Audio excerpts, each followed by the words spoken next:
Hello there, and welcome to the RareMindset channel. I'm so glad you found your way here. Tonight, you don't need to solve anything. You don't need to prove anything. You can simply rest, while your mind listens in the background like a quiet student sitting near a warm lamp. As you settle in, you might notice your breathing beginning to slow, not because you force it, but because the body often mirrors the tone of what it hears.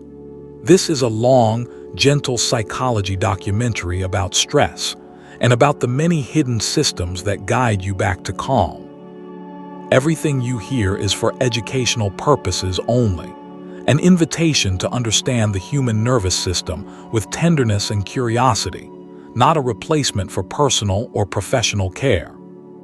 So allow your eyelids to feel a little heavier if they want to. Let the muscles in your face soften. And if your thoughts wander, that's perfectly natural. You can always return to the sound of this voice and the quiet rhythm of learning. Tonight's journey begins at the foundation, inside the body, where stress first takes shape and where relaxation patiently waits beneath the surface, ready to return you to balance. Chapter 1: The Biological Foundation of Stress. Fact 1: General Adaptation Syndrome. In the early days of modern stress science, researcher Hans Selye described a simple, almost story-like pattern the body tends to follow under pressure, what he called the General Adaptation Syndrome. Psychological studies suggest that when a stressor appears, the body often enters an alarm stage, a quick surge of readiness, as if internal lights switch on. If the stress continues, the body shifts into resistance, trying to adapt, holding the line, maintaining function, spending energy carefully. And when demands stay too high for too long, exhaustion can appear, not as failure but as a biological message. Resources are limited. Understanding this pattern can feel strangely comforting, like realizing your reactions have a name and a natural beginning, middle, and end. Fact 2: The sympathetic nervous system. Closely connected to that alarm stage is the sympathetic nervous system, often described as the body's internal accelerator. When the brain perceives threat or urgency, this system increases heart rate, sharpens attention, and prepares muscles for action. It's ancient, fast, and impressively effective. In a modern world, though, the threat is not always a physical danger. It might be an email, a memory, a deadline, or a tone of voice. Yet the sympathetic system can respond as if you must run or fight. Educational research in physiology often frames this as acute stress, a short burst of activation designed to protect you. And tonight, simply noticing that this system exists can be a relief, because awareness creates space between you and the rush. Fact 3: The parasympathetic nervous system. In a similar quiet way, the body also carries its own built-in counterpart to stress activation, the parasympathetic nervous system, sometimes called rest and digest. If the sympathetic system is the accelerator, this is the gentle braking system that helps return you toward homeostasis, your internal balance. When parasympathetic influence increases, the heart rate can slow, digestion becomes more active, and the body reallocates energy from emergency readiness back to repair and restoration. Many psychology-adjacent health sciences discuss this as part of vagal tone, how readily the body can shift into calm. And as you listen now, the mere act of settling into a safe environment can invite this system forward, like dusk gradually arriving, softening edges, dimming intensity, bringing the body back toward quiet. Fact 4: The HPA axis. Beneath these nervous system shifts is another elegant pathway, the HPA axis, a conversation between the hypothalamus, pituitary gland, and adrenal glands. You can imagine it as a slow, hormonal messaging route, less like a lightning bolt, more like a carefully delivered letter. When stress is perceived, the hypothalamus signals the pituitary, which then signals the adrenals to release stress hormones, including cortisol. Researchers describe feedback loops here, meaning the system also listens to itself. When enough cortisol circulates, the brain can receive the message that the body has responded, and it may begin dialing things down. This is not a perfect system, especially under chronic stress, but it is a wise one, designed to balance alertness with recovery again and again across a lifetime. Fact 5. Cortisol rhythms. Cortisol is often misunderstood as simply bad, but educational psychology and biology emphasize something gentler. Cortisol is a normal, essential hormone with a daily rhythm. For many people, it naturally peaks in the morning, helping wake the body, mobilize energy, and support focus. Then, across the day, it tends to gradually decline, preparing the system for rest. Stress can disrupt this rhythm, making cortisol remain elevated later than the body prefers, like a lamp left on too long. But knowing about cortisol rhythms offers a quiet kind of self-compassion. If you feel wired at night, it may not be a personal flaw, it may be chemistry running late. Tonight, you're simply learning the pattern and letting your nervous system remember what evening is for. Fact 6. Epinephrine versus norepinephrine. When stress needs to be immediate, the body relies on fast chemical messengers, epinephrine and norepinephrine, often associated with adrenaline-like arousal. These substances help the body switch into rapid readiness. Breathing can quicken, attention narrows, and glucose becomes more available for quick energy. While they sound intense, they're part of a beautifully coordinated emergency system. Many researchers describe epinephrine as strongly tied to the body's physical surge, heart and lungs waking up, while norepinephrine is deeply involved in alertness and vigilance in the brain, helping you notice what matters. In safe moments like now, your body doesn't need as much of this rapid signal, and even hearing about it can help you reinterpret sensations, less as danger, more as biology doing its job. Fact 7. The vagus nerve. Flowing through the chest and abdomen like a calm river of communication is the vagus nerve, a major pathway of the parasympathetic system. It carries signals between brain and organs, helping regulate heart rate, digestion, and the subtle sense of internal safety. Some theories, including polyvagal perspectives, describe the vagus nerve as part of how the body detects whether the world feels safe enough to relax. When vagal tone is strong and accessible, the shift into calm can become smoother, like a well-practiced doorway back to rest. This doesn't mean you can will your vagus nerve into perfection. It simply means your body has a built-in channel for settling. Slow breathing, gentle social connection, and quiet environments often support this pathway, inviting steadiness without force. Fact 8. Evolutionary mismatch theory. This naturally leads us to an important idea, evolutionary mismatch theory, which helps explain why modern life can feel so stressful even when we are physically safe. Our stress systems evolved for short, concrete dangers, storms, predators, sudden conflict, followed by recovery. But modern stressors are often abstract and continuous. Long-term uncertainty, social comparison, constant information, and invisible deadlines. The body can't always tell the difference between a physical threat and a symbolic one, so the same ancient survival machinery activates. Psychology research often uses this concept to normalize the experience of chronic tension in a world that rarely truly turns off.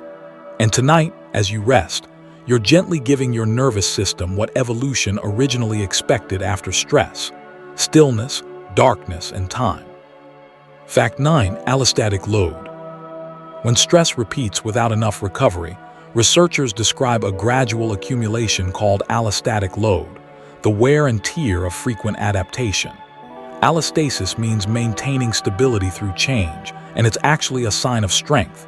The body adjusts to meet demands, but the cost of repeated adjustment can show up as fatigue, irritability, or a sense of being stretched thin. Importantly, this is not about blame. It's about understanding the body as a budgeting system, constantly allocating energy between protection, performance, and repair. When demands keep arriving, repair gets postponed.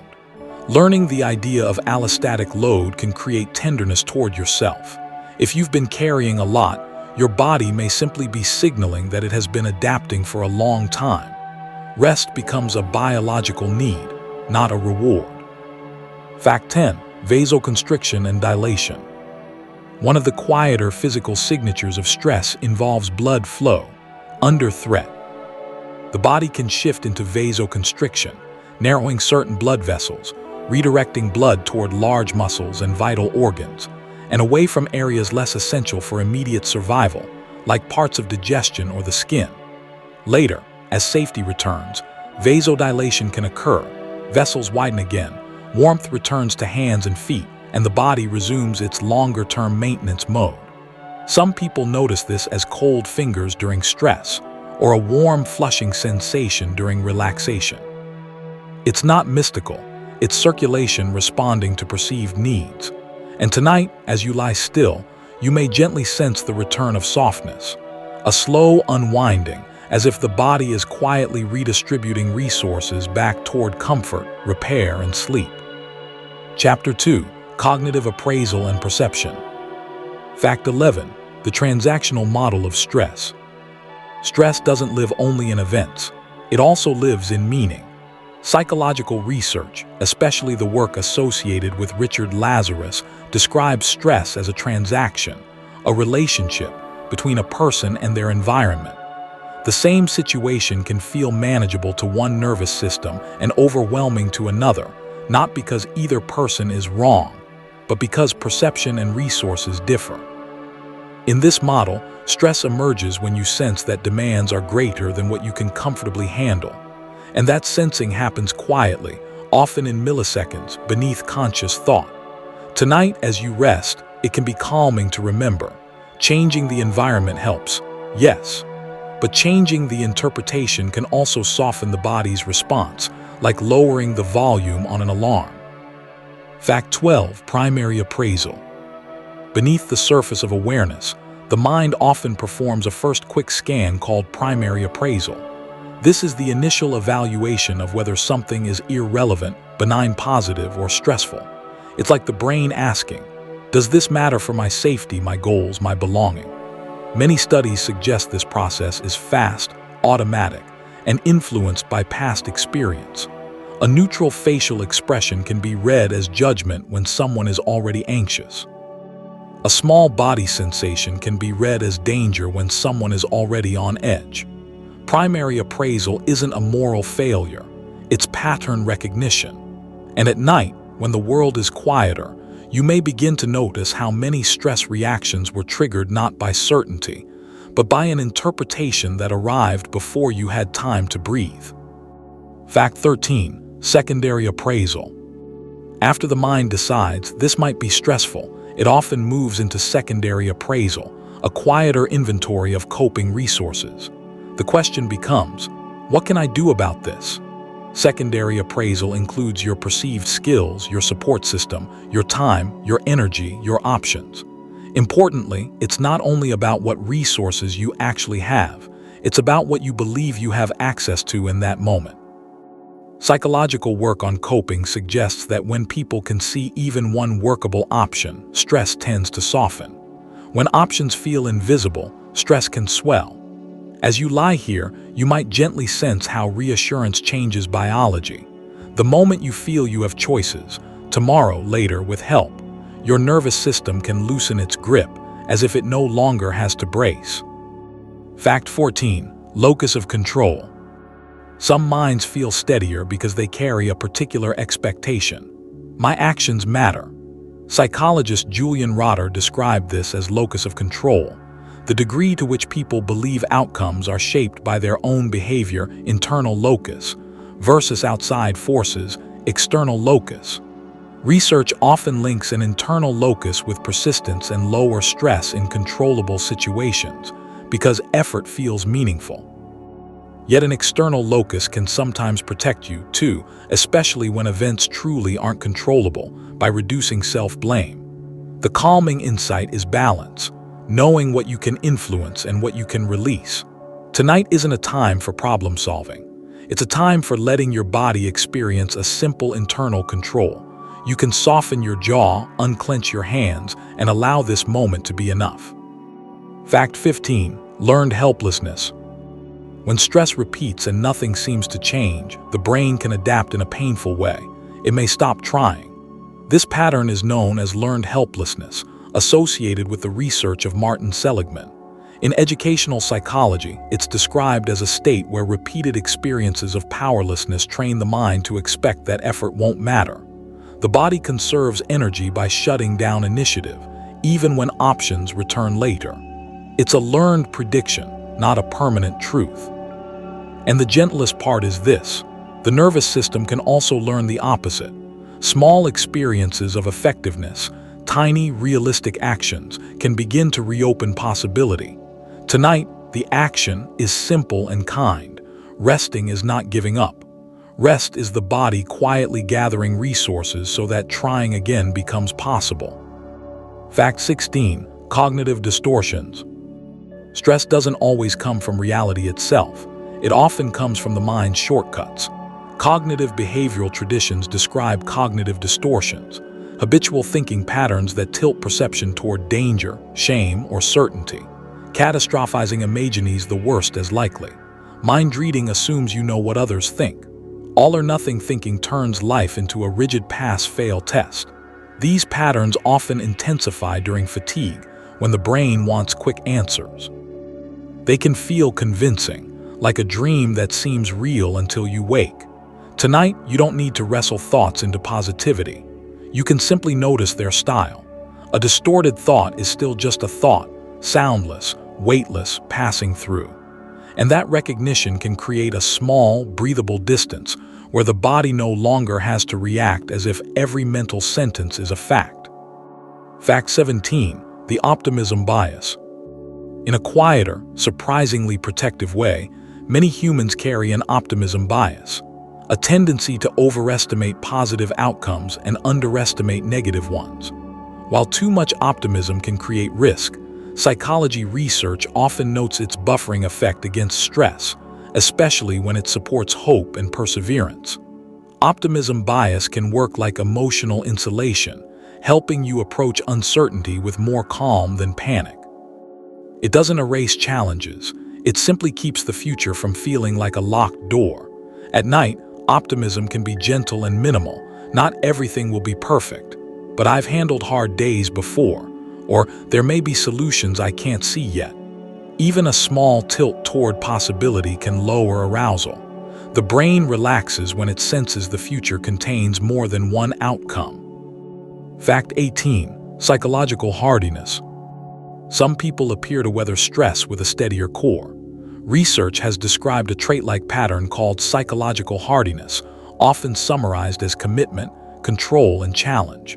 Commitment means staying engaged with life rather than emotionally checking out.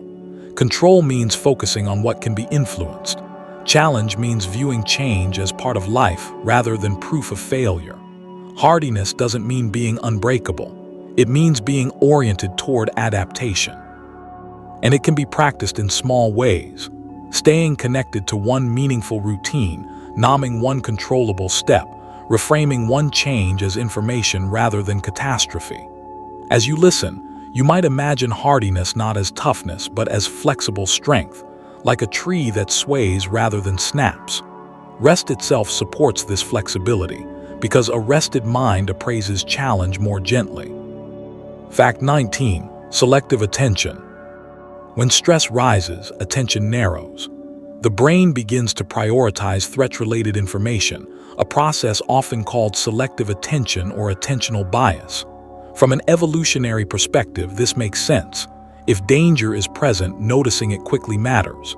Yet in modern life, this can turn into hypervigilance, constantly scanning for problems, reading between lines, searching for what might go wrong. Psychological studies suggest that anxious attention can make neutral environments feel unsafe, simply because the mind keeps highlighting sharp edges. Tonight, as your surroundings stay still, you can let attention widen again. You might allow the mind to notice softer cues, the weight of a blanket, the steadiness of air entering and leaving, the quiet predictability of your room. When attention includes safety signals, the nervous system receives permission to stand down. Fact 20. Self-efficacy and stress. A deeply calming belief is not nothing bad will happen, but I can handle what happens. Psychologist Albert Bandura called this self-efficacy, your belief in your capability to organize and execute actions needed to manage situations. Research often links higher self-efficacy with lower stress responses because the mind doesn't interpret difficulty as doom. Self-efficacy grows through mastery experiences, social modeling, encouragement, and noticing past resilience. And it can be surprisingly small. You don't need to feel powerful, just capable enough. Tonight, you've already practiced a quiet skill, choosing a restful environment, pressing play, and allowing learning to carry you. That is self-regulation in action. Even now, your body is demonstrating competence, breathing, healing, recalibrating, without asking you to do anything at all. Chapter 3. The Chemistry of Calm Neurotransmitters. Fact 21. GABA, gamma-aminobutyric acid. Inside the brain, calm is not only an emotion, it's a chemical pattern. One of the most important contributors is GABA, the primary inhibitory neurotransmitter in the nervous system. Inhibitory sounds harsh, but it's actually soothing. GABA helps reduce neuronal excitability, like dimming bright lights in a crowded room. When GABA activity is strong, the mind tends to feel less electrically charged, less compelled to react. Under chronic stress, the balance between excitation and inhibition can shift, leaving thoughts louder and more persistent. This isn't a personal weakness, it's chemistry under strain. The comforting part is that the brain constantly seeks balance. In a quiet setting with less stimulation, your nervous system naturally leans toward inhibition and restoration. As you listen, you might imagine GABA as the hush that falls over a library, gentle, steady, inviting. Fact 22. Serotonin and mood stability. Serotonin is often associated with mood stability and a general sense of well-being. Educational neuroscience describes it as part of a broader system of monoamines that influence emotion, sleep, appetite, and impulse control. Long-term stress can disrupt serotonin signaling, partly because chronic activation changes how the brain allocates resources. When serotonin-related systems are strained, the mind may feel more irritable, more fragile, or less able to experience quiet satisfaction. Yet serotonin isn't a happiness switch. It's more like emotional climate control, helping the nervous system avoid extreme swings. Tonight, think of serotonin not as something you must chase, but as something the body supports through regular rhythms, light and dark cues, nourishing routines, and social connection. Simply learning this can reduce self-judgment. Sometimes mood instability is the nervous system asking for steadiness, not criticism. Fact 23. Oxytocin and social buffering. Oxytocin is sometimes nicknamed the love hormone, but in psychology, it's often discussed as a bonding and safety signal. Studies suggest that oxytocin can reduce cortisol levels and lower blood pressure in certain contexts, especially those involving trust and connection. It doesn't mean social contact solves everything. It means the body is designed to calm in the presence of safe others. Even the memory of support can soften stress responses, because the brain reacts to imagined safety in ways similar to real safety.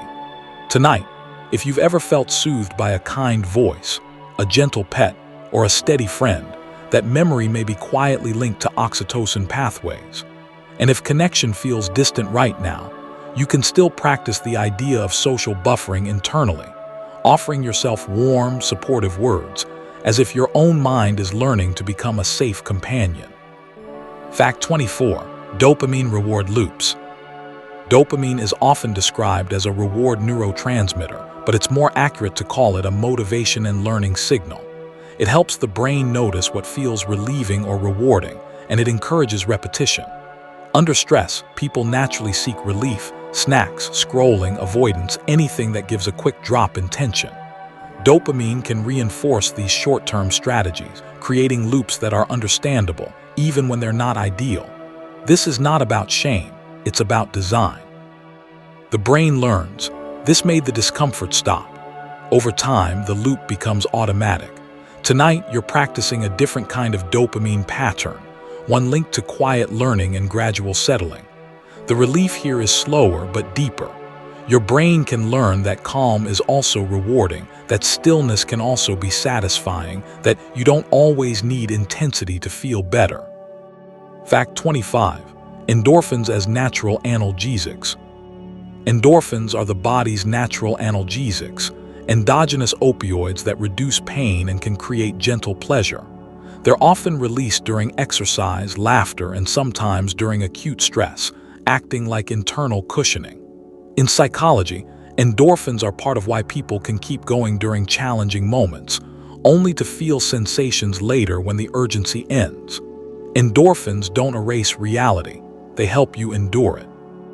At night, you may notice a softer endorphin-like comfort when you finally stop pushing. The muscles unclench, the face relaxes, the mind stops bracing. This is your system allowing relief chemicals and parasympathetic states to return.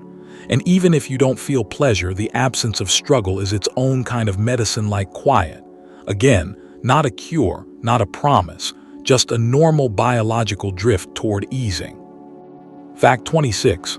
Adenosine and sleep pressure.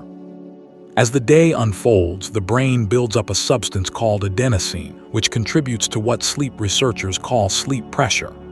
The longer you stay awake, the more adenosine accumulates, gently increasing the desire to sleep. It's like sand slowly filling a glass, quiet, inevitable. When you finally rest, adenosine levels decrease and the cycle begins again. This is one reason sleep deprivation can feel so heavy. The pressure keeps rising, yet stress can block the doorway into actual sleep. Caffeine, famously, works by blocking adenosine receptors temporarily, masking tiredness rather than removing it. Tonight, you might imagine adenosine as a patient helper, stacking small reminders that it's time to let go. Even if your thoughts are busy, sleep pressure is still doing its work in the background, guiding you toward surrender. Fact 27. Melatonin production. Melatonin is a hormone that signals nighttime to the brain. It's not a sedative in the simple sense. It's more like a timing cue, released in response to darkness. The pineal gland begins producing melatonin when light fades, helping coordinate circadian rhythms and preparing the body for rest. Bright light, especially in the evening, can delay that signal, confusing the nervous system about what time it is. That's not a moral issue, it's biology responding to photons. Tonight, if your room is dim, your brain is receiving a quiet message. You can downshift. Even listening to something calm becomes part of the cueing system, a behavioral signal that the day's demands are ending. As melatonin rises, many people notice a softer focus, heavier eyelids, and a gentle decrease in urgency, like the mind is being told it no longer needs to stay on watch. Fact 28. Acetylcholine and rest. Acetylcholine is a neurotransmitter involved in many functions: attention, learning, memory. But it also plays a key role in the parasympathetic nervous system, especially in slowing the heart rate. When parasympathetic signals travel to the heart, acetylcholine helps communicate ease up, allowing the pulse to settle. It's a delicate chemical whisper, not a dramatic command. In certain sleep stages, acetylcholine also shifts in complex ways, supporting the brain's changing rhythms across the night. The broader calming insight is that rest is not passive, it's actively regulated by chemistry.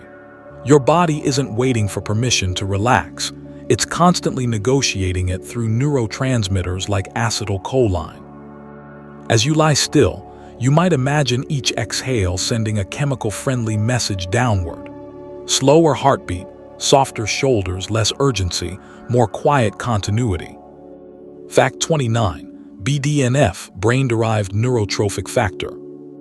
BDNF is a protein often described as fertilizer for the brain, supporting neuron survival and encouraging growth and adaptation, what we call neuroplasticity. Chronic stress can reduce BDNF in certain brain regions, which may affect mood and cognitive flexibility. But the hopeful, educational point is that BDNF also responds to protective factors: restorative sleep, learning, movement, and meaningful connection. Even in a calm documentary like this, You're engaging in learning, and learning itself is a neuroplastic act. You're reminding the brain that it can update, reorganize, and recover. Tonight, BDNF represents a quiet truth. The nervous system is not a static machine. It is a living, responsive network. Each time you choose rest, each time you give your brain a predictable routine, you support the conditions where growth becomes more available, slowly, gently, and over time.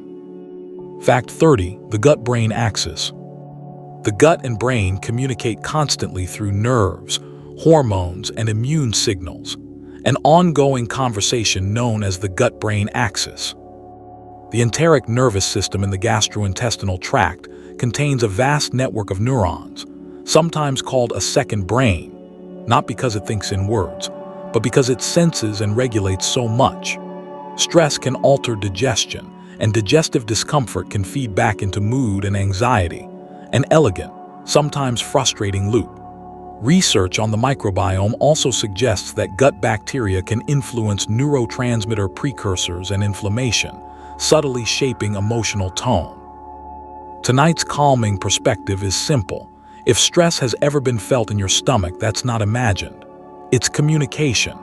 And the pathway works both ways. When you rest, when breathing slows, when safety increases, the gut often receives that message too. Relaxation is not only in the mind, it's also in the belly, the rhythm, the quiet return of ease. Chapter 4. Environmental stressors and sensory input. Fact 31. The biophilia hypothesis. Many people feel calmer near plants, trees, or open skis, and environmental psychology has a name for this tendency. The biophilia hypothesis, associated with Edward O. Wilson. It suggests humans may have an innate preference for connecting with living systems because, across evolution, nature signaled resources and safety. Even small exposures, houseplants, natural images, outdoor air, can reduce perceived stress in some studies. This isn't magic, it's familiarity at a deep biological level. Nature tends to offer patterns that are complex but not demanding. Leaves repeat, water moves, clouds drift. The nervous system can rest inside these rhythms. Tonight, even if you're indoors, you can imagine this biophilic comfort as a mental environment, picturing a quiet forest path, a gentle breeze, the steady patience of growth. The brain often responds to such imagery with real physiological softening. Fact 32. Blue space effect. Closely related to nature's calming impact is the blue space effect, the observed psychological soothing associated with being near water, whether oceans, lakes, rivers, or even fountains. Researchers suggest water provides sensory cues that signal safety and restoration, consistent movement, soft sound textures, and a wide visual field that reduces the feeling of being trapped. Many people report that water invites a special kind of attention, open, unforced, gently anchored. Even the color blue is often linked with lower arousal, though effects vary by person and context. Tonight, you can let your mind borrow the properties of blue space. Imagine slow waves arriving and leaving, not trying to take you anywhere, just repeating their message. Arrive, release, arrive, release. The nervous system often learns calm through repetition, and water is one of nature's most patient teachers. Fact 33. White, pink, and brown noise. Sound can either activate the nervous system or smooth it. In psychoacoustics, different colors of noise, white, pink, and brown, describe different frequency distributions. White noise contains equal intensity across frequencies and can mask sudden changes in the environment, making a space feel more predictable. Pink noise emphasizes lower frequencies more than white and can sound softer to some listeners, sometimes linked to sleep support in research contexts. Brown noise emphasizes even deeper frequencies, often felt as a low, steady rumble. The key psychological principle here is masking and predictability. The brain relaxes when it doesn't have to keep checking for sudden sounds. Tonight, even if you're not playing noise, the idea itself can be calming. Your mind is allowed to stop listening for danger. The auditory system can rest, as if the room has become a steady blanket of sound. Fact 34. Chromotherapy basics. Light is one of the most powerful environmental signals for arousal. Chromotherapy, or color-based approaches to mood, is often discussed cautiously in psychology because effects can be subtle and influenced by culture and personal association. Still, research in environmental design suggests certain wavelengths and lighting conditions can shape alertness. Cooler, brighter light tends to increase vigilance, while warmer, dimmer light tends to support relaxation. Color also carries learned meaning. Red can signal urgency, soft amber can signal evening. The calming takeaway is practical and gentle. Your nervous system responds to what your eyes receive. At night, lowering brightness and shifting toward warmer tones can help the brain interpret the environment as safe for rest. As you listen now, imagine the room lit like a quiet cabin at dusk, soft, golden, unhurried, telling every system inside you that the day has ended. Fact 35. Olfaction and the limbic system. Smell is uniquely connected to memory and emotion because olfactory pathways have direct links to the limbic system, including structures involved in emotional learning. This is why a scent can instantly evoke comfort, nostalgia, or unease without any conscious effort. Psychology often describes scent as a kind of shortcut into feeling state. A familiar soap, a certain tea, rain on pavement, each can pull a whole mood into the present. Aromas don't fix stress, but they can nudge the nervous system towards safety through association. Tonight, you might imagine a scent that means calm to you, clean sheets, a wooden drawer, a gentle floral note, or simply cool nighttime air. Even imagined scent can influence relaxation through memory networks. The mind doesn't always separate real from vividly remembered, and you can use that softness to your advantage. Fact 36. Proprioception and pressure. The body doesn't only sense the outside world, it senses itself. Proprioception, your awareness of body position and pressure, can influence arousal. Deep pressure stimulation, such as firm hugs or weighted blankets, is often discussed in sensory integration frameworks as a way to reduce autonomic activation for some people. Pressure can create a boundary around the body, signaling containment and safety. It's like the nervous system hears, "You are held. You are here. You do not need to scatter." This isn't universal and comfort varies, but the principle is calming. Certain kinds of steady, non-threatening input reduce the brain's need to monitor. Tonight, you can explore this gently, feeling the mattress supporting you, the blanket resting across you. Notice the simple physics of support. Your body is not floating in uncertainty. It is grounded, contained, and allowed to soften. Fact 37. Proxemics and personal space. Proxemics is the study of how physical distance between people shapes comfort and stress.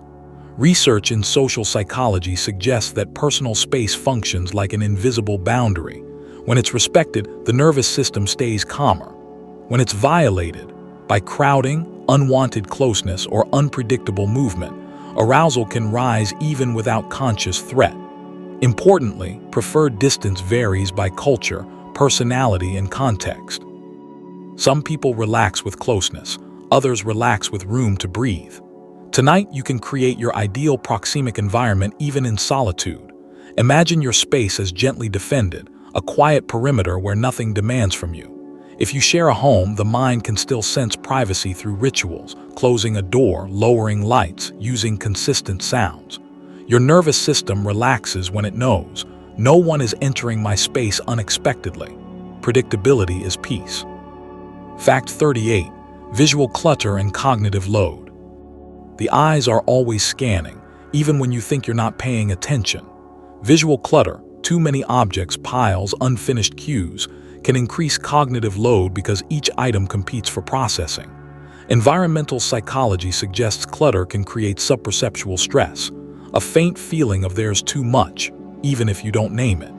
The brain reads clutter as unresolved information. It can also trigger the Zeigarnik-like sense of unfinished tasks, making rest harder.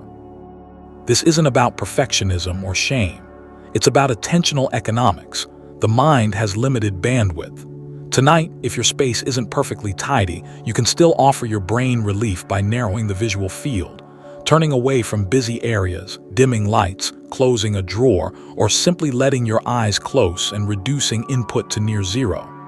Darkness is the simplest declutterer. It gives your brain permission to stop processing the world. Fact 39. Circadian entrainment. Circadian entrainment is the process of syncing your internal biological clock with external cues called zeitgebers, especially light, but also meals, activity, and social rhythms. The brain's master clock, often discussed in relation to the suprachiasmatic nucleus, uses these signals to coordinate hormones, temperature, alertness, and sleep timing. When cues are inconsistent, late-night bright screens, irregular schedules, the clock can drift, leaving the body unsure when to be awake and when to rest. This uncertainty can feel like restless energy at the wrong time. Tonight, simply participating in a predictable wind-down routine is a form of entrainment. The brain learns sequences: dim light, quiet voice, still body, sleep. Even if you can't control every part of your schedule, your nervous system benefits from small, reliable cues. Repetition is how the body learns safety in time. Fact 40. Thermoregulation and sleep. To fall into deeper sleep, the body usually needs a slight drop in core temperature. Sleep research describes this as part of thermoregulation. As night approaches, the body shifts heat outward through peripheral vasodilation, which can make hands and feet warmer while the core cools. This cooling helps initiate and maintain deeper sleep cycles. If you've ever felt sleepy after a warm shower, it may relate to this process. Warming the skin can prompt a rebound cooling effect afterward. The psychological comfort here is gentle. Sleep is not only mental, it's physical timing. If you're too warm, the brain may stay more alert. If you're comfortably cool, the system often relaxes more easily. Tonight, you don't need to optimize anything perfectly. Just notice temperature as a quiet ally, one more channel through which the body whispers, "It's safe to drift now." Chapter 5. Social Dynamics and Co-regulation. Fact 41. Social support theory. Human beings are wired for support, not as a luxury, but as a biological advantage. Social support theory describes the simple but powerful idea that feeling cared for, either in reality or in perception, can buffer stress. Psychology research often distinguishes different types of support: emotional support, practical help, and even informational guidance. What matters most is not always how many people you know, but whether you feel you have someone to lean on. That feeling can lower threat appraisal, soften cortisol responses, and reduce the sense of carrying everything alone.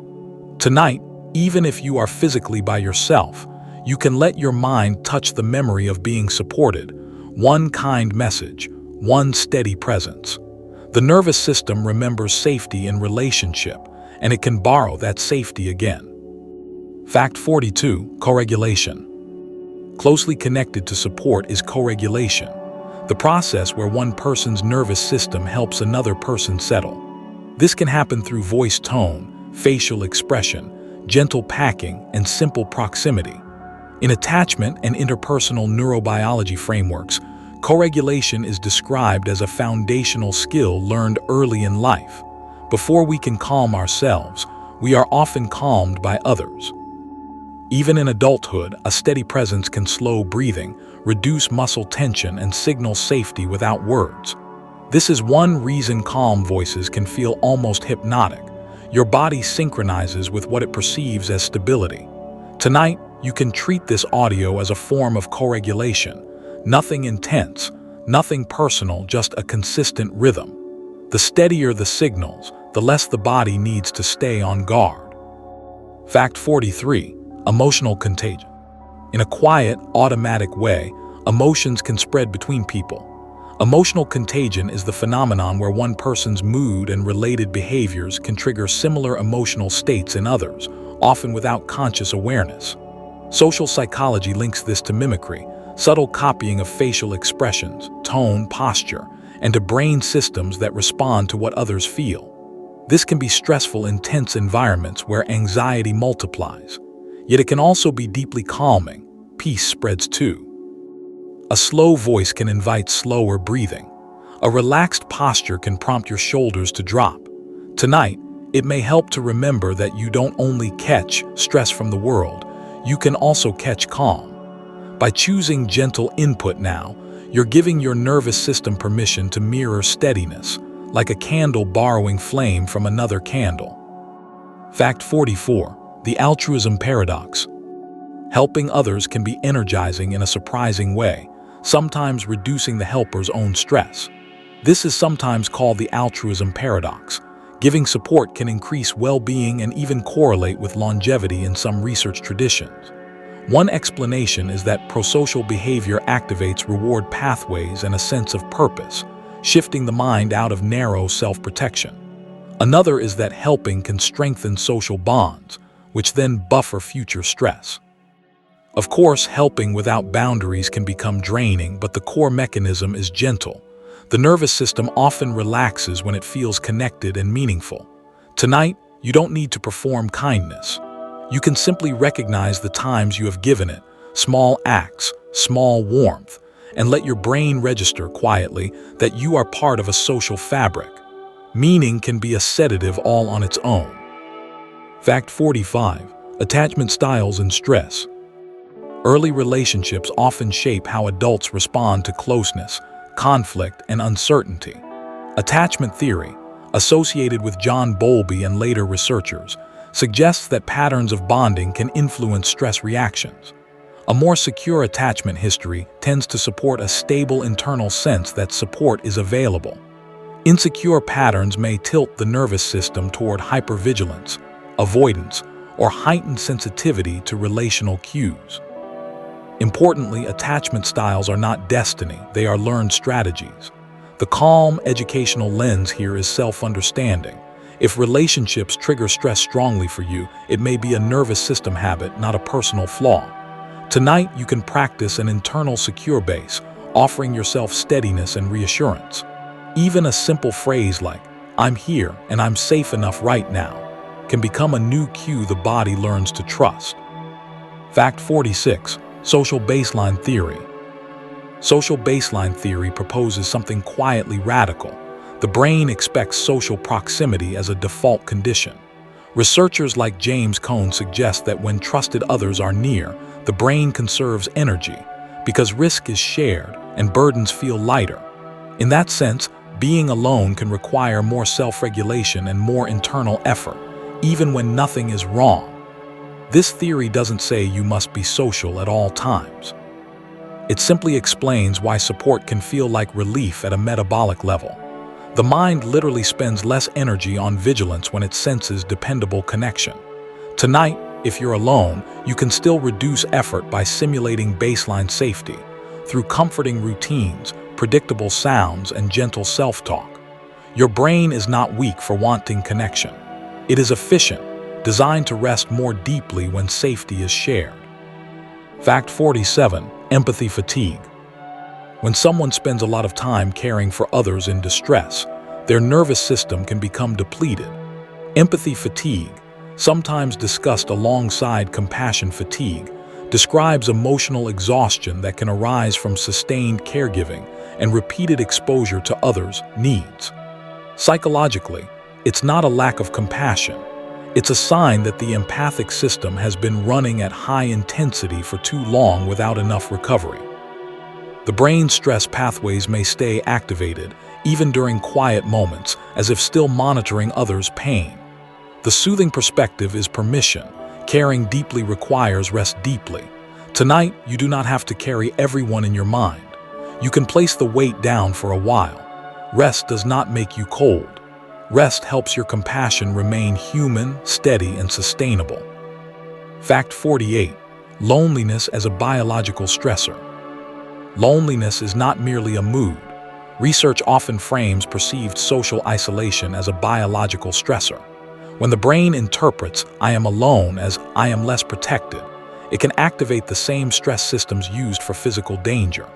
Over time, this can influence sleep quality, immune activity, and baseline vigilance.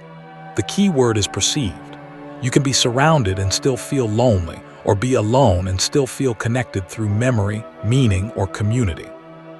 Tonight, it may help to treat loneliness as a signal rather than a verdict, an internal message asking for connection, not proof of unworthiness.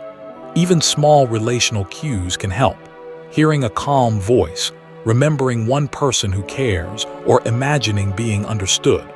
Your nervous system relaxes when it senses belonging, even in small doses. Fact 49. The pet effect. Interaction with animals has measurable calming associations for many people. The pet effect refers to observed decreases in cortisol and blood pressure during gentle contact with animals, as well as increases in feelings of safety and connection. Part of this may involve oxytocin release and the predictable, non-verbal nature of animal companionship. Animals often offer steady presence without complex social demands, and that simplicity can soothe the social brain. Tonight, if you've ever felt calmer near a pet, hearing soft breathing, feeling warmth, noticing relaxed body language, you can let that memory return. Imagine the uncomplicated permission animals give. No performance, no explanation, just shared quiet. Even if you don't have a pet, the principle remains. Calm is contagious when the signals are safe and predictable. Fact 50. Boundaries and assertiveness. Stress often accumulates not only from events, but from unspoken resentment and unmet needs. Clear boundaries and assertive communication can prevent this slow buildup. In psychology, assertiveness is not aggression. It is respectful clarity, expressing needs, limits, and preferences without apology or hostility. When boundaries are unclear, the nervous system can stay in a low-grade alert state, anticipating interruption or overextension. When boundaries are practiced, the body relaxes because it trusts its future self to respond. Tonight, you don't have to plan difficult conversations. You can simply notice the principle. Clarity reduces chronic stress. Imagine your boundaries as gentle fences, not walls, structures that protect rest. Even now, sleep is a boundary. You are allowed to be unavailable to the world for a while. That is not selfish. It is regulation. Chapter 6. Mental workload and cognitive fatigue. Fact 51. Decision fatigue. The mind has a limited daily budget for choices.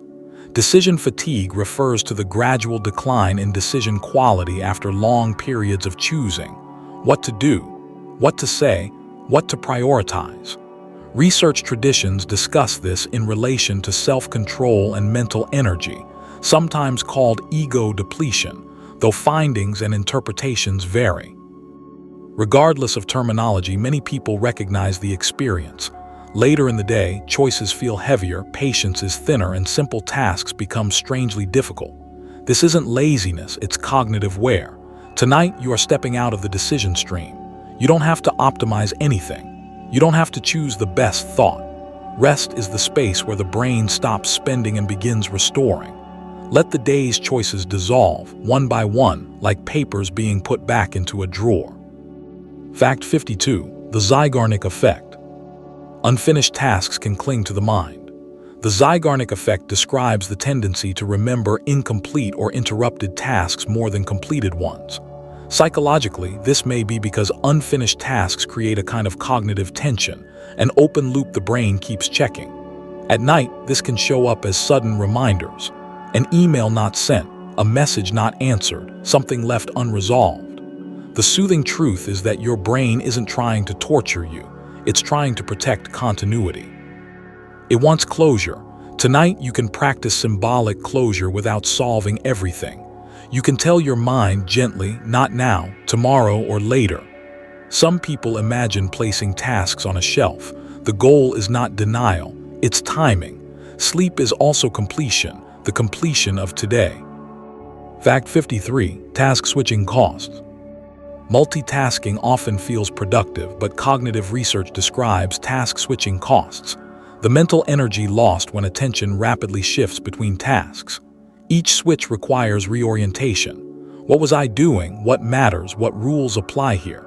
Even small switches drain focus and increase internal friction, which can be experienced as stress. Over time, constant switching can leave the brain feeling scattered, like a browser with too many tabs open. Tonight, you are practicing the opposite, single-task attention, one sound, one theme, one slow thread of meaning. This is restful for the executive system. You don't need to chase any thought to completion. If attention drifts, that's fine. Drifting is a form of switching, but in sleep it has no cost because there is no performance demand. Your brain can finally stop context loading. Fact 54. Attentional restoration theory. Attentional restoration theory suggests that directed attention, the kind used for work, screens, traffic, problem-solving, gets fatigued. Natural environments, by contrast, offer soft fascination, stimuli that gently hold attention without effort. Leaves moving, water flowing, birds passing through a wide sky. These inputs allow the brain's focus systems to replenish. Even images of nature can have restorative effects in some studies. Tonight, you can use this principle inwardly. Let your mind picture a simple natural scene that requires nothing from you. A quiet shoreline, a path through trees, rain on a window. Notice how your attention rests on it without gripping. The value of soft fascination is that it occupies the mind just enough to stop rumination, while still allowing deeper systems to power down. Restoration can begin without you earning it. Fact 55. Rumination cycles. Rumination is repetitive, passive thinking about distress, circling the same questions, replaying the same scenes, searching for certainty. Psychology often links rumination to prolonged stress and low mood because it keeps the nervous system activated without producing resolution.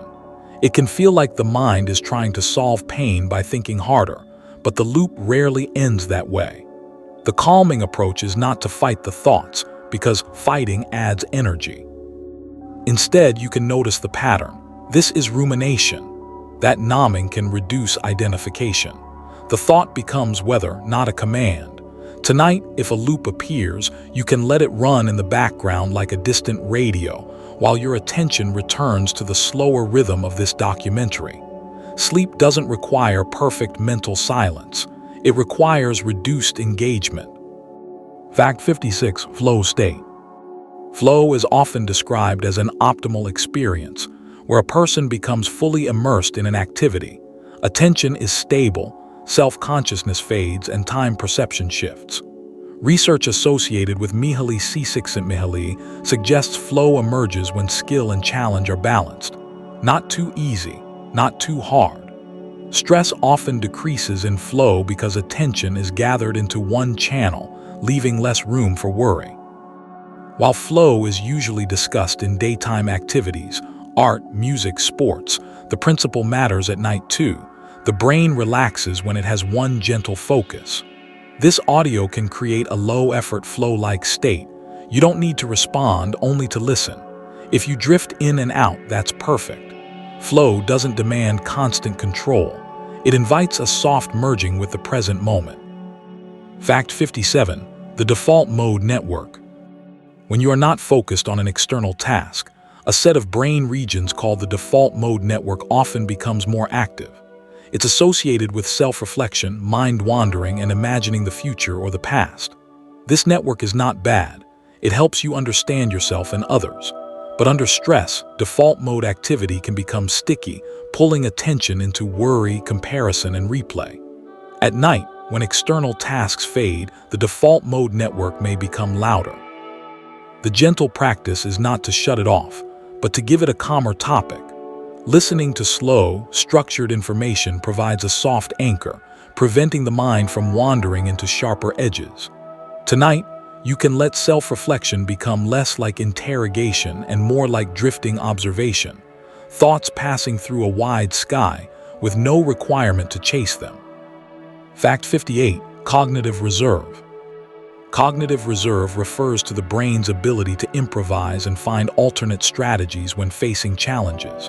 It's often discussed in relation to aging and resilience, but it also matters for everyday stress.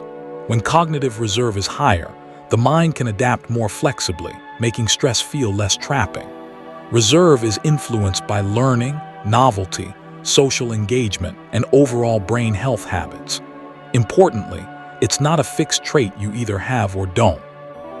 It's more like a savings account built over time. Tonight, Even resting is part of building reserve because sleep supports memory processing and neural maintenance.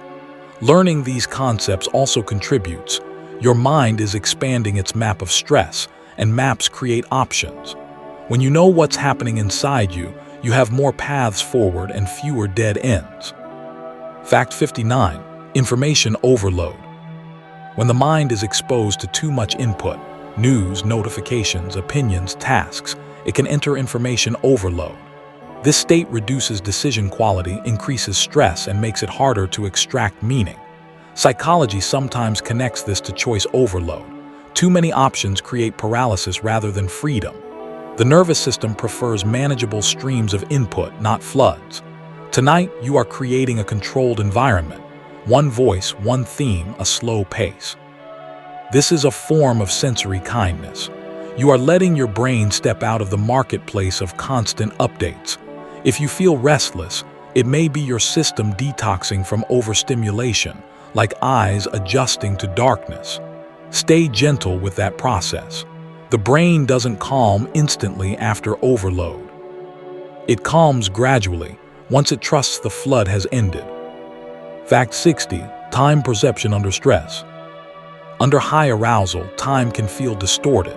Some people experience time slowing during fear, as attention sharply tracks details. Others feel time speeding up during chronic stress, as days blur together in survival mode. Research links these shifts to attention, memory encoding, and emotional intensity. When more details are stored, a moment can feel longer in hindsight.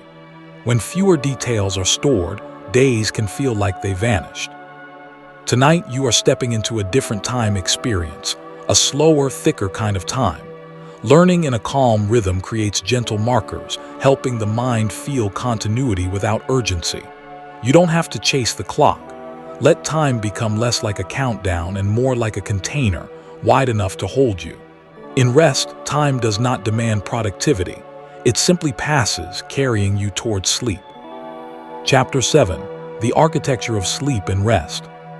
Fact 61. Non-REM Stage 1 Light Sleep. Sleep often begins quietly with non-REM Stage 1 light sleep, a transition zone between waking and deeper rest. In this stage, brain activity shifts towards slower patterns, including theta waves, and muscle tone begins to soften. People may experience hypnagogic imagery, fragments of dreams, gentle sensations of drifting, or the feeling of falling. It can be a tender threshold where thoughts become less linear. Stage 1 is not failure, it's the doorway. Many people briefly wake and re-enter it several times. Tonight, if you notice yourself hovering in that in-between space, you can let it be. You don't need to do sleep correctly. The body knows this sequence. Stage 1 is the mind learning that it can release control without losing safety. Fact 62. Non-REM Stage 2 Memory Processing. As the brain settles further, it often moves into non-REM Stage 2. This stage is characterized by features like sleep spindles, brief bursts of rhythmic brain activity, and K-complexes, which may help the brain respond to sounds while still protecting sleep. Researchers often connect Stage 2 with memory processing and sensory filtering, like the brain is sorting what matters and lowering the volume on the rest. It's a kind of intelligent gatekeeping. Tonight, you might appreciate the kindness of that. Even while you sleep, your brain is not off. It is curating your experience, protecting rest while continuing gentle maintenance.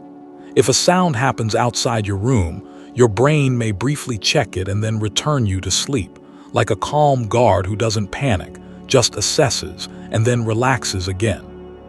Fact 63. Non-REM Stage 3 Deep Sleep. Non-REM Stage 3, often called deep sleep or slow-wave sleep, is one of the most physically restorative phases. Brain waves become slower and larger in amplitude, and the body shifts into repair mode. Tissue restoration, immune support, and energy conservation are often discussed in sleep science contexts. Waking from deep sleep can feel disorienting because the brain is far from alert mode organization. Yet this stage is precious. It's where the body does quiet work you cannot consciously supervise. Tonight, deep sleep represents permission. You are allowed to stop managing. You are allowed to be unreachable for a while. Even if you don't know whether you'll reach deep sleep quickly, the body tends to seek it across the night, returning again and again. Rest is not one event. It is a rhythm of descent and renewal. Fact 64. REM sleep dreaming. REM sleep is sometimes called paradoxical sleep because the brain becomes quite active while the body's muscles are largely inhibited. Heart rate and breathing can become more variable, and vivid dreaming is common. Research often links REM to emotional processing and the integration of experiences, though many questions remain. Dreams can be strange, symbolic, and not always pleasant, but they are generally a normal feature of cognition. The educational point is that REM is not a sign of a restless brain failing to rest. It's a different kind of rest, where the brain rehearses, organizes, and makes sense of life. Tonight, if you dream, you don't have to interpret it. You can let dreams be mental weather passing through. The goal of REM is not entertainment. It's processing, quiet, internal, and often protective. Fact 65. Memory consolidation. During sleep, the brain doesn't simply store memories like files, it reorganizes them. Memory consolidation refers to the process by which short-term experiences become more stable, long-term memories. The hippocampus and neocortex are often discussed as key players, with different sleep stages supporting different kinds of consolidation. Some memories are strengthened, others are pruned. This is part of why sleep supports learning and emotional balance. Stress can disrupt consolidation by fragmenting sleep, leaving experiences feeling raw and unprocessed. Tonight, you're giving your brain time to do its sorting, deciding what to keep, what to soften, what to place into context. You don't have to manually process your day with more thinking. Sleep will do much of that work quietly. Rest is not avoidance. It is how the brain metabolizes experience. Fact 66. The glymphatic system. Deep sleep supports something almost poetic, the brain's cleaning system. The glymphatic system is described as a network that helps clear metabolic waste from the brain, using cerebrospinal fluid movement that increases during slow-wave sleep. Researchers discuss this as one reason sleep deprivation can feel foggy. Waste clearance may be less efficient. The calming idea is that sleep is maintenance, not laziness. It is as biological as digestion. Tonight, you can imagine your brain being gently washed, like a shoreline cleaned by slow waves. No scrubbing, no force, just rhythmic flow. This is not a claim of cure or medical treatment. It's an educational view of a natural process. Your job is not to manage it. Your job is to allow it. The body knows how to clean itself when you stop interrupting it. Fact 67. Sleep hygiene principles. Sleep hygiene refers to behavioral and environmental practices that support healthy sleep. In psychology and behavioral medicine, these principles often include consistent sleep timing, dimming lights at night, reducing stimulating input before bed, and associating the bed with rest rather than stress. The goal is conditioning, teaching the brain that certain cues reliably predict sleep. This isn't about perfection, it's about gentle signals. Tonight, simply listening to calm content in a familiar routine is already a sleep hygiene behavior, predictable, quiet, low effort. If sleep has been difficult, it may help to think of hygiene as relationship building with your nervous system. You are not forcing sleep. You are inviting it through repeated kindness. Over time, the brain learns the pattern and begins to downshift earlier, like a well-trained dimmer switch. Fact 68. Chronotypes. People differ in their natural sleep timing preferences, called chronotypes. Some are larks, naturally waking earlier and feeling alert in the morning. Others are owls, feeling more awake later and preferring later sleep and wake times. These differences are influenced by genetics, age, and environment. Chronotype research helps explain why a schedule that feels effortless for one person can feel punishing for another. The soothing point is self-respect. If your sleep timing has felt wrong, it may be a mismatch between your biology and your obligations, not a lack of discipline.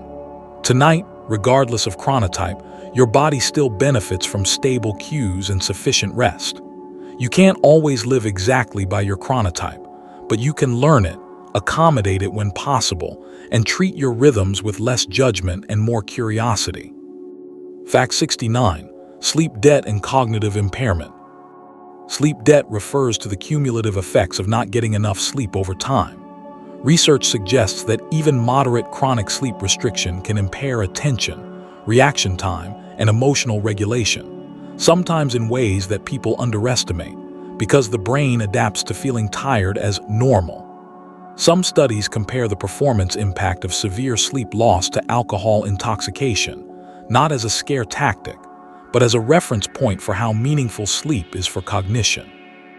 Tonight, this is not about worry. It's about compassion.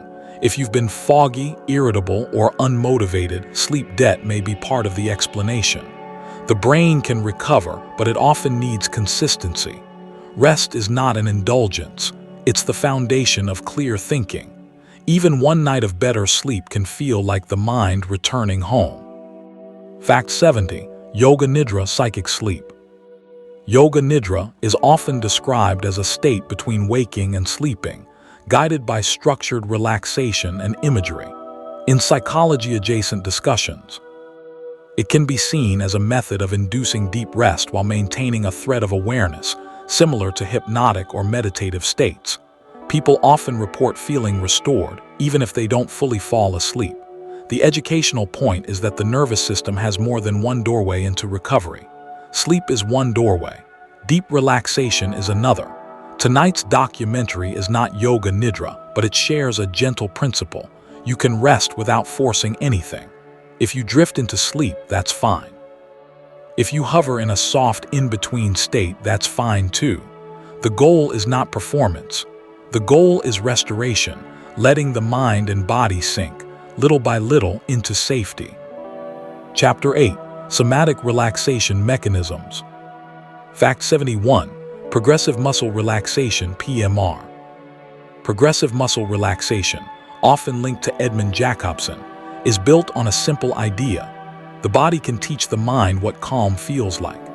By gently tensing and then releasing specific muscle groups, you create contrast, so the nervous system can recognize the difference between holding and letting go. Psychological studies suggest this can reduce autonomic arousal by interrupting habitual bracing patterns the body carries all day without noticing. PMR is also a form of attention training. It gives the mind a quiet job, moving from hands to arms, from shoulders to face, without demanding analysis. Tonight, even without doing the full exercise, you can sense its principle. Notice one small area, your jaw, your forehead, your fingers, and allow it to soften. That small release is a message to the brain.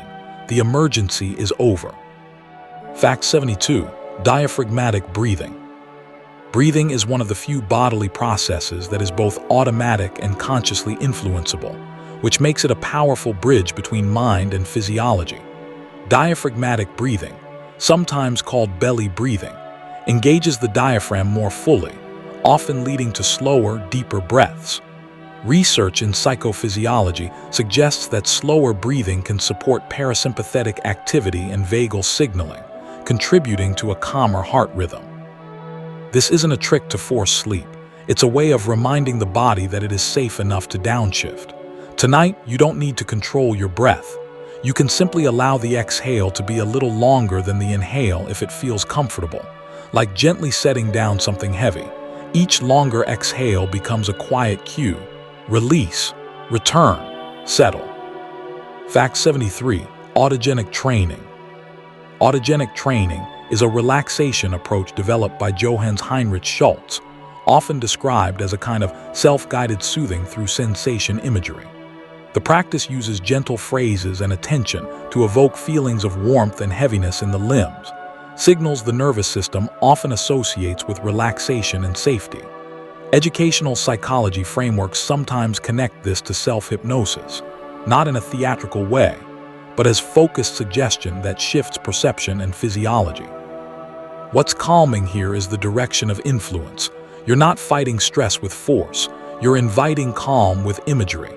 Tonight, you can borrow the spirit of autogenic training in one line. My shoulders are heavy, my hands are warm.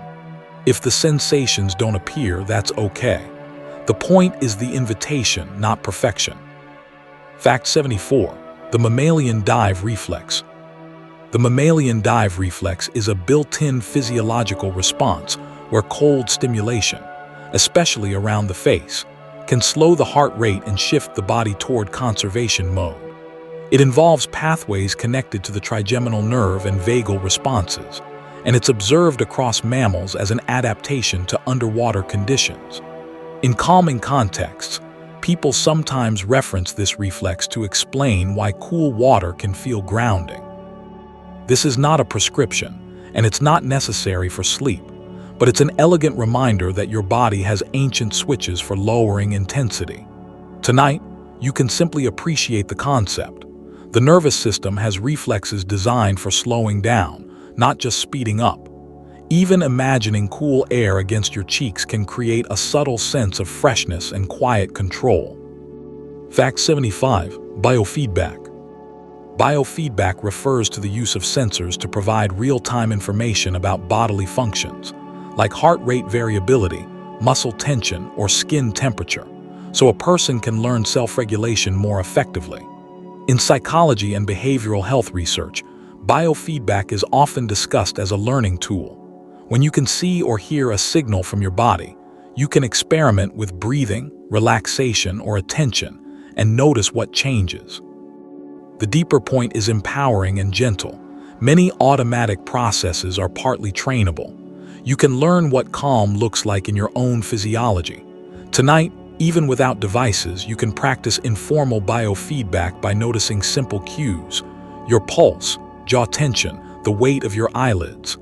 Observation itself is a kind of feedback loop, and often noticing is enough to begin softening. Fact 76. Posture and cortisol. Posture is not only mechanical, it's informational.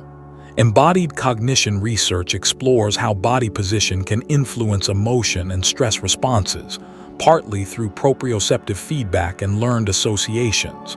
When the body collapses, the mind may interpret it as defeat or fatigue. When the body is rigid, the mind may interpret it as defense. While claims about posture and hormones like cortisol can be overstated, the bidirectional relationship between body and state is widely recognized. Posture can shape how safe or strained you feel. Tonight, you don't need to sit upright like a statue. You can choose a posture that signals permission, supported, not guarded. Let the surface beneath you do the holding. The more supported the body feels, the less it must produce internal armor, and the easier it becomes to drift. Fact 77. Rhythmic movement. Rhythmic movement, walking, rocking, gentle repetitive motion, often has a naturally calming effect.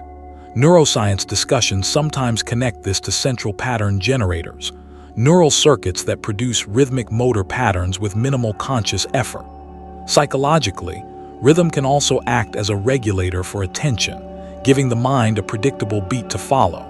That predictability reduces uncertainty, and uncertainty is one of stress's favorite fuels. Even infants are soothed by rhythm, being rocked, hearing steady sounds, suggesting how deeply the nervous system responds to repetition. Tonight, you may not be moving much, and that's fine. You can still sense rhythmic regulation through breath, through the steady pace of narration, through the subtle pulse in your body. Rhythm tells the brain, nothing sudden is coming. You can stop scanning. Fact 78. Body scan meditation. A body scan is a practice of moving attention slowly through different parts of the body, noticing sensations without trying to change them. In mindfulness-based approaches, the body scan builds interoception, awareness of internal signals, and helps reveal where tension hides. Psychology research often frames this as attentional training. Instead of being pulled into thoughts, you return to sensation, again and again, without judgment. The soothing effect comes from familiarity. When you can feel your body clearly, it becomes less mysterious and less threatening. Tonight, you can do a micro body scan without effort.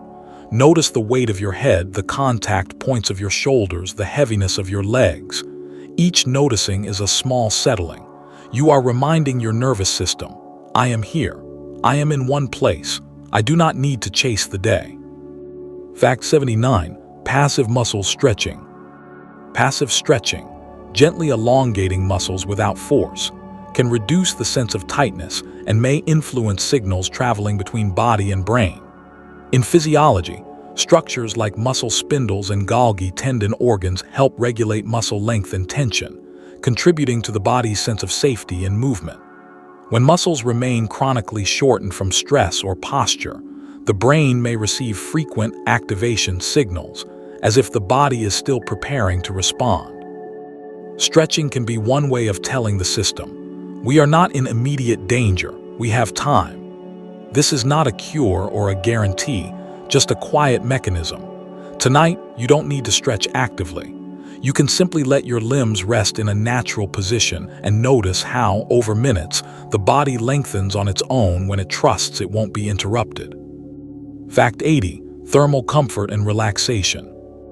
Warmth often carries an emotional meaning: comfort, safety, permission. Psychological research sometimes links physical warmth with social warmth, suggesting that temperature cues can influence feelings of security and connection. At the physiological level, thermal comfort reduces the need for the body to spend energy regulating temperature, leaving more capacity for rest.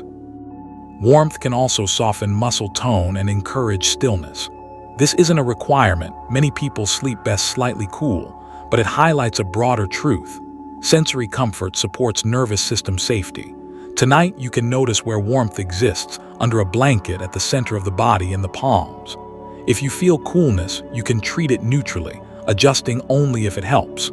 The goal is simple: to let your body feel sheltered enough that vigilance becomes unnecessary. Chapter 9.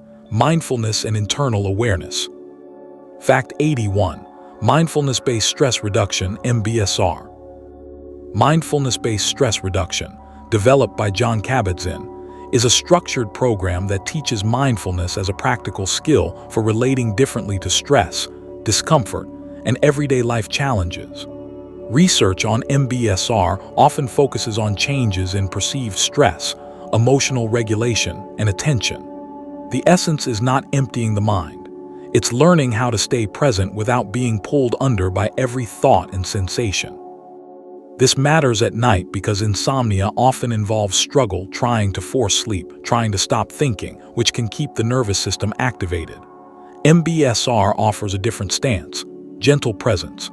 Tonight, you can practice the simplest version by letting this moment be enough, hearing the voice, feeling the bed, noticing breath. You are not fixing yourself. You are observing yourself with patience, and patience is calming. Fact 82. Non-judgmental observation.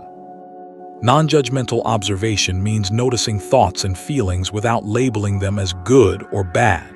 In mindfulness and cognitive diffusion frameworks, this reduces the extra layer of suffering that comes from arguing with your own experience. A thought like "I'm not sleeping" can become a second thought. "This is terrible, I'm failing," and the nervous system tightens. Non-judgment gently interrupts that escalation. Psychology often describes this as changing your relationship to thoughts rather than changing the content. Tonight, you can treat each thought like a passing sound, present then gone. If a worry appears, you don't need to debate it. You can simply note, worry is here. If restlessness appears, restlessness is here. The body relaxes when experience is allowed to flow without courtroom language. You don't have to win against your mind. You can simply witness it. Fact 83. Present moment awareness. Present moment awareness is the skill of returning attention to now, rather than being carried into future worry or past replay. In psychology, this matters because anxiety often lives in prediction, and regret often lives in memory. The present is rarely perfect, but it is usually more manageable than imagined futures. At night, present awareness can be especially soothing because nothing is required of you in this moment except being here. You can't solve tomorrow at midnight. You can't redo yesterday from a pillow. You can only inhabit what is available: breath, warmth, sound, stillness. Tonight, let the present be small, not a grand spiritual moment, just a simple one. Notice the pause between sentences. Notice the quiet after an exhale. These tiny nows stack together like stones in a path, leading gently towards sleep without pressure. Fact 84. Interoceptive awareness. Interoception is the ability to sense internal bodily signals, heartbeat, breath, warmth, tension, and interpret them. The insular cortex is often discussed as a key brain region involved in this internal mapping. When interoceptive signals are misinterpreted as danger, stress rises. A fast heart becomes alarm, a tight chest becomes threat. When they're interpreted calmly, the same signals can become information rather than fear. Educationally, interoceptive awareness is like learning a new language your body has been speaking all along. Tonight, you can practice by noticing one internal cue with neutrality. Feel your heartbeat if it's noticeable. Feel the rise and fall of breath. Let the message be simple. My body is alive and it's working. Calm interpretation reduces the need for the nervous system to escalate. You are teaching your brain.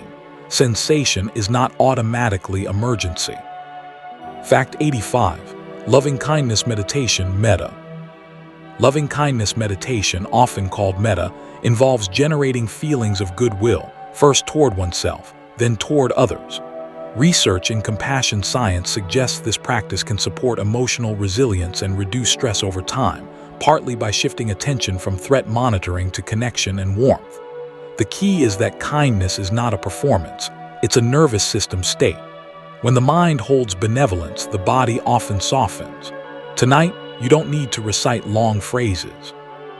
You can try one quiet intention. May I be safe. May I be at ease. If that feels too much, you can aim smaller. May I rest for now.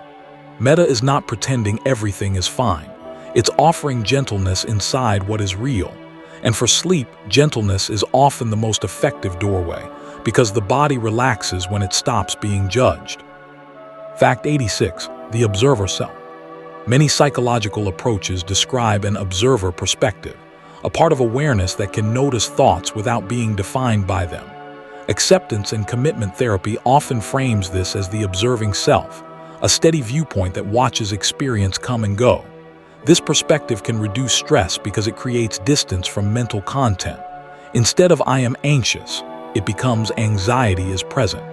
Instead of I am failing, it becomes a self-critical thought is here. Tonight, you can practice this softly. Imagine your mind as a sky and your thoughts as clouds. The sky doesn't chase the clouds or fight them. It holds them. This is not detachment from life. It's freedom from over-identification. The observer self is quiet, spacious, and patient, exactly the qualities that invite sleep. When you rest as the observer, thoughts lose the power to command your nervous system.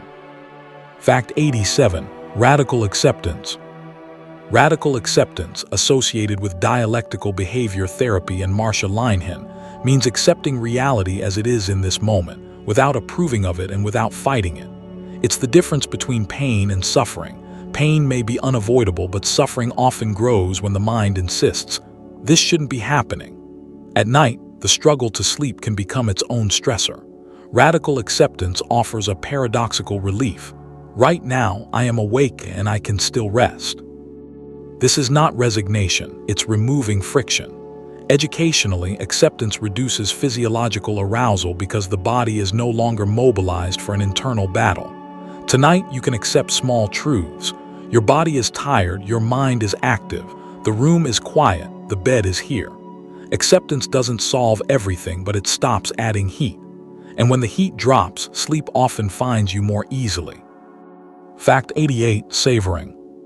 Savoring is the practice of noticing and appreciating positive experiences, which can extend their emotional impact.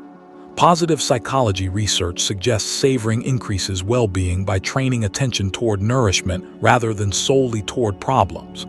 This matters for stress because the anxious brain often has a negativity bias, scanning for what's wrong. Savoring gently rebalances that attention, not through denial, but through recognition of what is already okay.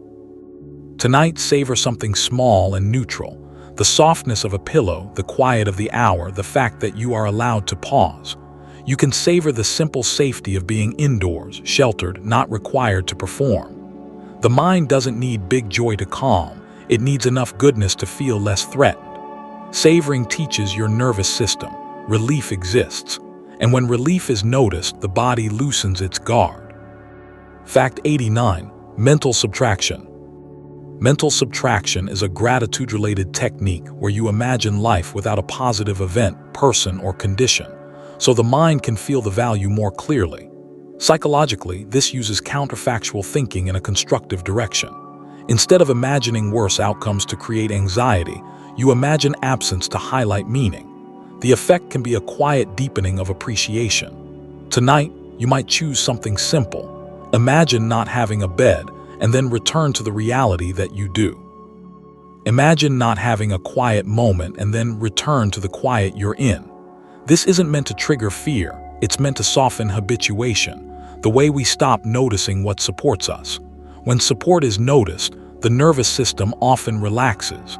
Gratitude, in this sense, is not forced positivity. It's accurate perception of what is already holding you up. Fact 90. Equanimity. Equanimity is a state of psychological stability, being able to experience emotions without being thrown off balance by them. It appears in many traditions, including Stoicism and mindfulness-based psychology, as the ability to stay steady amid changing internal weather. Equanimity doesn't mean numbness. It means emotions can rise and fall without becoming emergencies. This is particularly soothing at night because sleep is often blocked by the fear of feelings.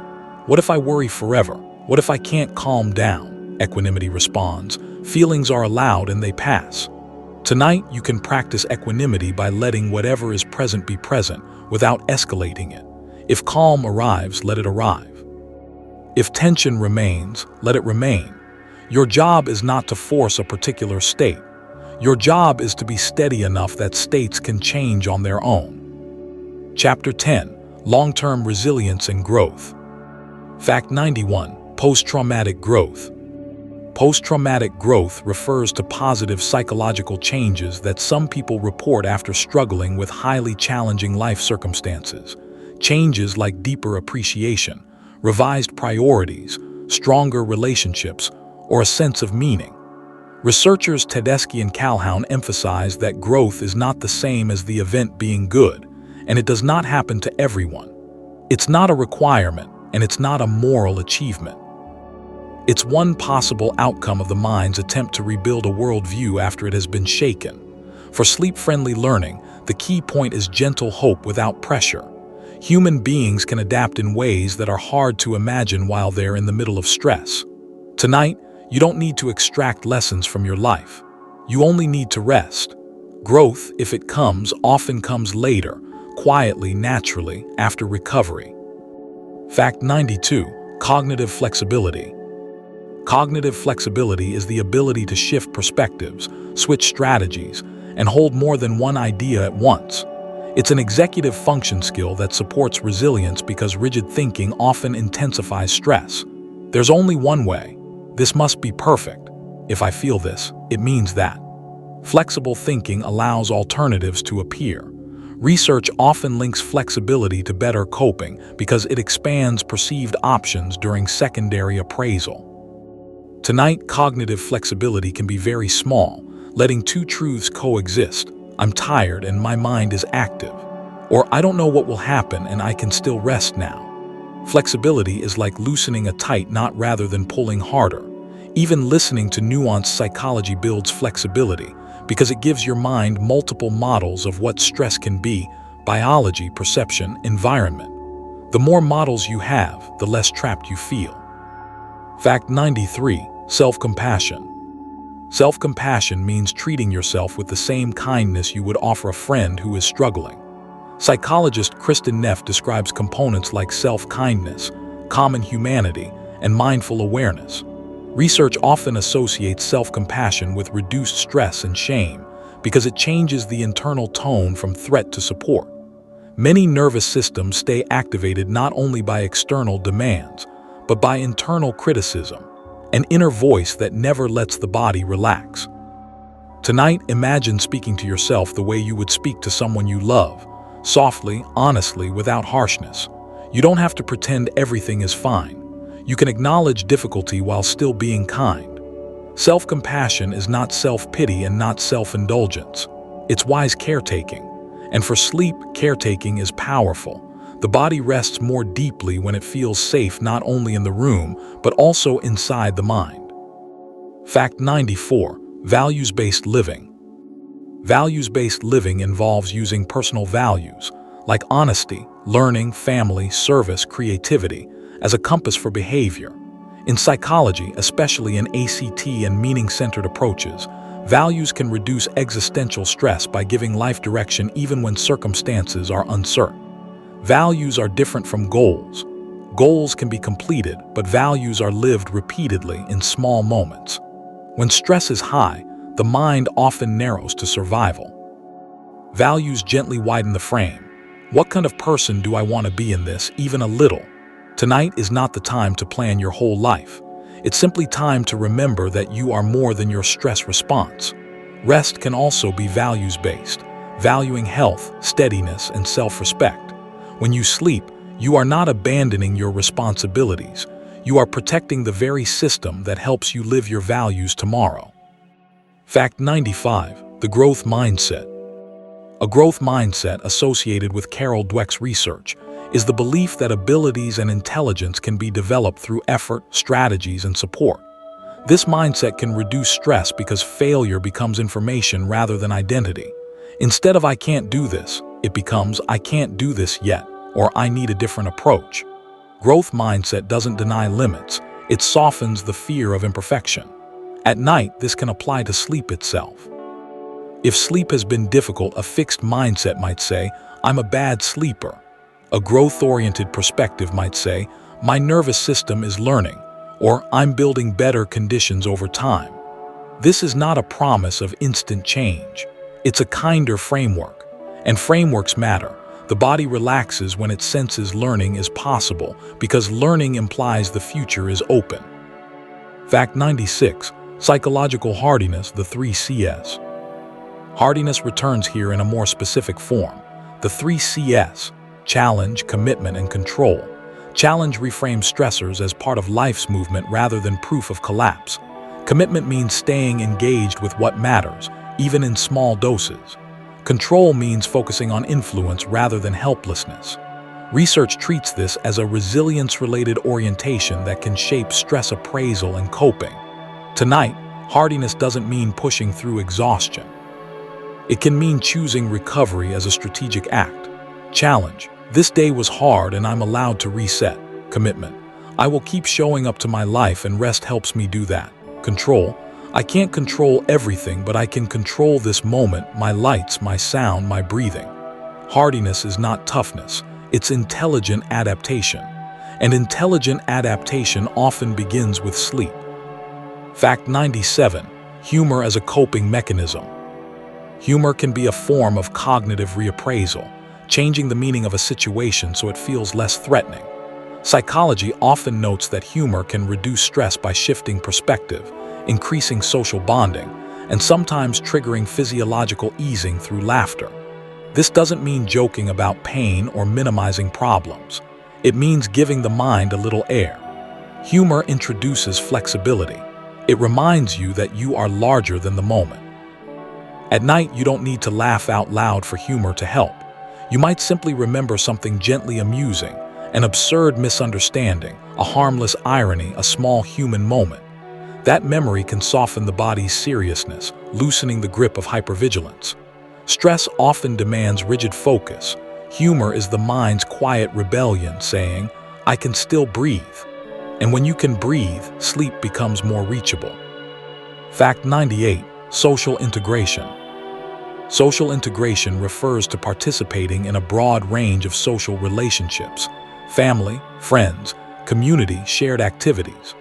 Research in community psychology and health psychology often links social integration with better long-term outcomes, partly because it increases support, meaning, and opportunities for co-regulation. Integration isn't about being popular or constantly social. It's about having enough connection points that stress doesn't isolate you into one narrow corridor.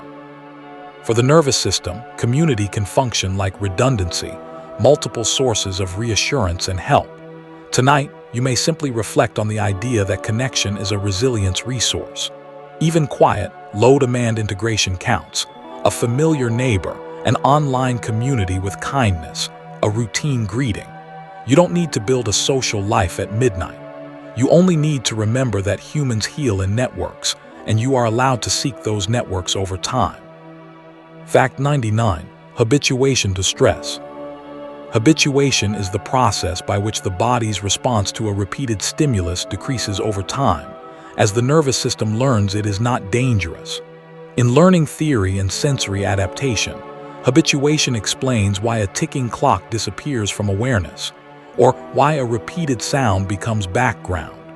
Stress responses can also habituate, especially when a stressor is predictable and non-threatening. However, not all stressors habituate. Unpredictability and meaning can keep the response active. The soothing point is that your nervous system is capable of learning safe. With repeated safe exposure, arousal can reduce. Tonight, you can view your bed as a training ground for habituation. Each time you lie down and remain safe, the brain learns.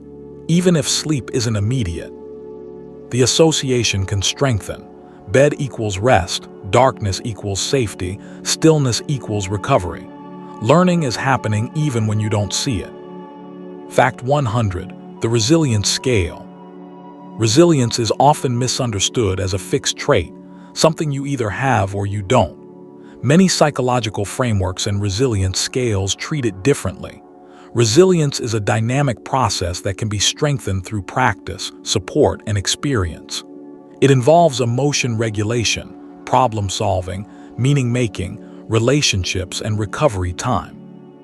Neuroplasticity suggests the brain changes with repetition, and resilience is partly repetition of returning to center, returning to safety cues, returning to hopeful action when ready. Tonight, the most important resilience practice may be the simplest, allowing rest, not as avoidance but as recovery. You are investing in tomorrow's nervous system by caring for tonight's. And as this documentary comes to a gentle pause in your mind, you can let the final lesson land softly. You are not broken for feeling stress. You are human, and humans can learn to come home to calm again and again. As we come to the end of tonight's Rare Mindset documentary, you don't need to remember every detail. The facts can simply settle somewhere quiet in the background, like pages gently placed back on a shelf. If your mind is still awake, that's okay. You've given it something calm and structured to hold, something that doesn't demand action. And if sleep is already close, you can let it arrive without effort, the way the body naturally returns to balance when it feels safe. For now, there's nothing to fix, nothing to chase, only this moment and the steady permission to rest. Thank you for spending this time with me on Rare Mindset. Good night and take care of your gentle, hardworking mind.